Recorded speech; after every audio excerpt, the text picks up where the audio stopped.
अब देखो जमुना कहाँ है, जमुना कितनी दूरी पे है, ये मशीन लगी हुई है, ये देखो। यमुना में अवैध खनन करते नोएडा के कैमरे में कैद माफिया। जलधारा चीर कर दिन रात पोकलैंड मशीनों से किया जा रहा है खनन। जिम्मेदार अधिकारियों ने साधी अवैध खनन को लेकर चुप्पी। जी हाँ, नोएडा और ग्रेटर नोएडा में इस वक्त रेत माफियाओं के हौसले बुलंद है। यमुना की जलधारा को चीर कर दिन रात चल रहा अवैध खनन अब किसी से छिपा नहीं रहा, जिसकी तस्वीरें आप भी देख सकते हैं कि कैसे पोकलैंड मशीनें लगातार यमुना खादर और उससे लगी जमीनों से रेत निकाली जा रही है। बताया जा रहा है कि यह खनन पूरी तरह से चिन्हित जमीन से हटकर दूसरी जगह पर किया जा रहा है। वहीं माफियाओं ने 40-40 फीट गहरे गड्ढे खोद डाले हैं। इतना ही नहीं, आरोप है कि यह सारा खेल खनन विभाग के कुछ भ्रष्ट अधिकारियों के इशारे पर चल रहा है, जिनकी मिलीभगत से माफिया खुलेआम कानून की धज्जियां उड़ा रहे हैं। बताया जाता है कि इस अवैध कारोबार की जड़ें कई इलाकों तक फैली है। असगरपुर, रायपुर, मोतीपुर, तिलवाड़ा, झप्पा और कोंडली कामनगर के आसपास तक ये खनन जोरों पर हो रहा है। सूत्रों के मुताबिक इन जगहों पर दिन रात रेत की चोरी हो रही है। भारी पोकलैंड मशीनें नदी किनारे खड़ी रहती हैं और काफी संख्या में ट्रक रेत भरकर निकलते हैं। दावा तो ये तक है कि पोकलैंड मशीनें और ट्रैक्टर ट्रॉलियों से रेत निकाली जा रही है और जब शिकायत होती है तो रातों रात मशीनें गायब कर दी जाती है। जानकारी के मुताबिक रायपुर, खादर और उसके आसपास के स्थानीय लोगों ने डीएम और खनन अधिकारियों से लिखित शिकायत की है, जिसमें उन्होंने आरोप लगाया है कि पट्टा खत्म होने के बावजूद खनन जारी है। शिकायत में यह कहा गया है कि माफिया प्रशासन की मिलीभगत से काम कर रहे हैं और उनकी नजर में यह पूरा इलाका सोने का खान बन चुका है। स्थानीय लोगों का कहना है कि जब वो विरोध करते हैं तो उन्हें धमकियां दी जाती हैं। दूसरी ओर प्रशासन और खनन विभाग इस मुद्दे पर चुप्पी साधे बैठा है। सबसे चौंकाने वाली बात यह है कि पुलिस और प्रशासन दोनों पर सवाल उठ रहे हैं। आरोप है कि कुछ अधिकारी जानबूझकर कार्रवाई नहीं कर रहे ताकि माफिया का खेल चलता रहे। कई जगहों पर तो खनन रोकने के आदेश के बावजूद रेत निकाली जा रही है। आलम यह है कि यमुना के किनारे पर्यावरण का हो रहा नुकसान अब साफ दिखने लगा है, पर किसी को फर्क नहीं पड़ता। सवाल यह है कि जब कैमरे में कैद खनन माफिया के करतूत सबके सामने है तो फिर कार्रवाई क्यों नहीं हो रही? क्या सच में अब यमुना की रेत सत्ता और सिस्टम के बीच बंधक बन गई है? नोएडा के सेक्टर 126 रायपुर के खादर क्षेत्र में अवैध खनन लगातार जारी है।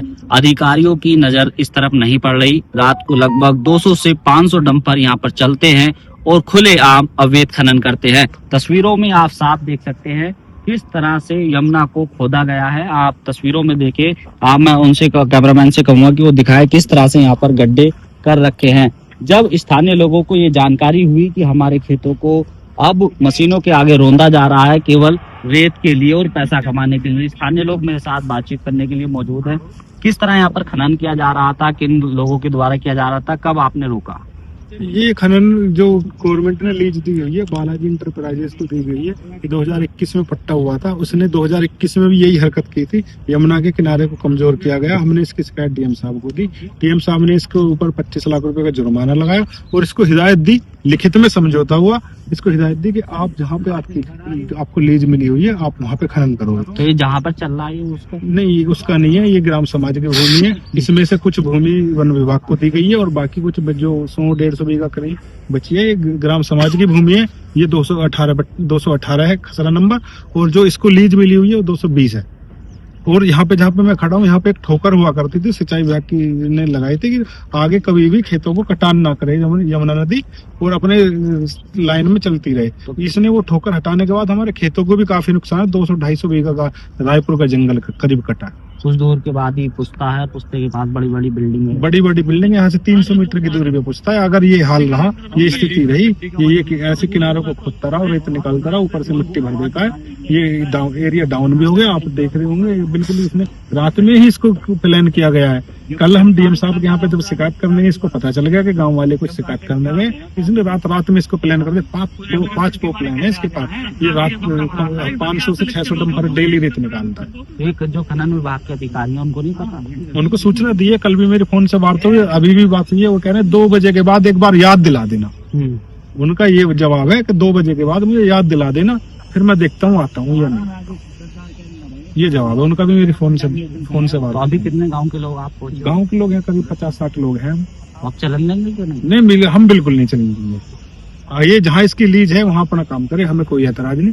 ऊपर हम कहीं भी इसको खुदाई नहीं करने देंगे। अभी तो इसको अभी यमुना में पानी तो अपना जो नियम होगा अपने नियम से निकाले। पोपलाइन से नियम ही नहीं है, वैक्यूम करके नियम है। पोपलाइन से क्यों निकालता है? ये जल जीवों को भी इससे नुकसान है। पोपलाइन चलाने का आदेश नहीं? पाइपलाइन चलाने का कोई भी नियम नहीं है गवर्नमेंट की तरफ से। या वैक्यूम है या मैनुअल है। देखिए कहीं ना कहीं स्थानीय लोग पूरी तरह से नाराज हैं और उनका आरोप है कि खनन विभाग लगातार इस तरह के पूरे मामलों को नजरअंदाज करता है। यमुना के किनारे खुलेआम खनन हो रहा है लेकिन किसी को कानो कान खबर नहीं होती। रात होते ही यहाँ पर 200 से 500 डंपर पहुंचते हैं और पोपलाइन चलती है जिसके माध्यम से इस रेत को मोटे पैसे में बेचा जाता है। तो ये कहा जा सकता है कि खनन माफियाओं के सामने जिला प्रशासन कहीं ना कहीं नतमस्तक नजर आ रहा है। लेकिन गांव वालों ने अब यहाँ पर एडी चोटी का जोर लगा दिया और कह दिया है कि मशीन आप पानी में चलाइए जहाँ पर आपने लीज ली है, यहाँ पर हम चलने नहीं देंगे क्योंकि हमारे खेत हैं और फिर उसके आगे हमारे घर हैं। नोएडा से नव नोएडा के लिए मैं साजिद अली।